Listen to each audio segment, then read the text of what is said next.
সবাইকে লেকচার 9-এ স্বাগতম। আজ আমরা কিছু বিসিএসে আসা প্রশ্ন সলভ করব নৈতিকতা রিলেটেড। আমরা দেখি 37তম বিসিএসে একটা প্রশ্ন আসছিল, নৈতিক শক্তির প্রধান উপাদান কি? তো নৈতিক শক্তির প্রধান উপাদান কি? কতে ছিল সততা ও নিষ্ঠা, খতে কর্তব্য পরায়ণতা, গতে মায়া ও মমতা, ঘতে উদারতা। তো সবাই একটু চিন্তা করেন যে এটা অ্যান্সার কী হতে পারে।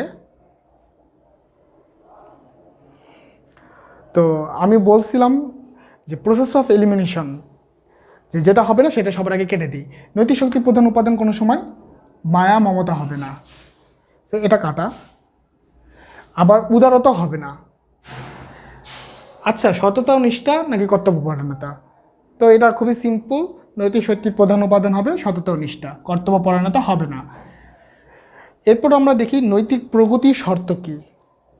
ক বুদ্ধিভিত্তিক অনুশীলন, খ সদ্গুণের অনুশীলন, গ আত্মসংযম, ঘ সবগুলো।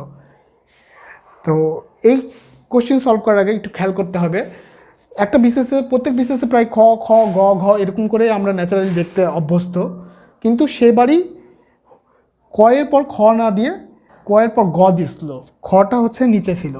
সো এখানে কিন্তু অনেকে ভুল করে ফেলছিল, কারণ আমরা কিন্তু নর্মালি অ্যাকাস্টম ক খ গ ঘ দেখতে। সো বিসিএস পরীক্ষাতে প্রিলিমিনারিতে একদম চোখ কান খোলা রেখে মাথা ঠান্ডা রেখে সলভ করতে হবে। তো নৈতিক প্রকৃতির শর্ত হচ্ছে বুদ্ধিভিত্তিক অনুশীলন, সদ্গুণের অনুশীলন, আত্মসংযম না সবগুলো। এর অ্যান্সার হবে সবগুলো। তো বেশিরভাগ ক্ষেত্রেই সবগুলো অ্যান্সার হওয়ার সম্ভাবনা একটু বেশি। আমি কিন্তু বললাম মোস্ট অফ দ্য কেস।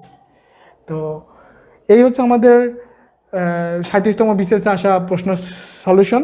আমরা লেকচার 10-এ আরও কয়েকটা প্রশ্ন সলভ করে নৈতিকতা সম্পর্কে চ্যাপ্টার ক্লোজ করে দিব। Thank you.